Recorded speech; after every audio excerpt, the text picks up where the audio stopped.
voici dans l'usine de fabrication de verre plat Saint-Gobain Glace d'Aniche, située dans les Hauts-de-France. Ici, de nombreux fournisseurs livrent du calcin recyclé, qui comprend le calcin issu des chutes de coupe et le calcin fin de vie. Pour le recyclage en boucle fermée, l'enfournement de ce calcin constitue la dernière étape. À leur arrivée, les camions chargés de calcin recyclé sont pesés et les informations des fournisseurs sont enregistrées pour permettre une bonne traçabilité. Les camions déversent ensuite le calcin dans des parcs à calcin, rangés en fonction des fournisseurs.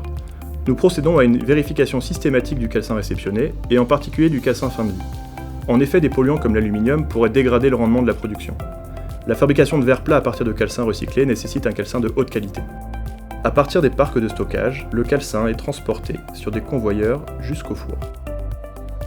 Le calcin fin de vie devient ainsi l'une des matières premières pour fabriquer un nouveau verre. Le verre, fabriqué avec du calcin recyclé, possède les mêmes performances techniques et esthétiques que celles d'un verre obtenu à partir de matières premières vierges.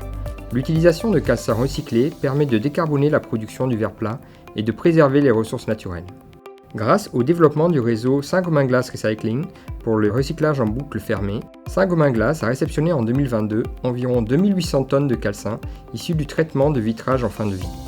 Cet apport supplémentaire en matière recyclée a permis de lancer en septembre 2022 Orae, premier verre bas carbone. Son empreinte carbone exceptionnellement faible est vérifiée et publiée dans une fiche FDES. Cette valeur a été obtenue grâce à l'utilisation d'un contenu élevé en matière recyclée de plus de 64%.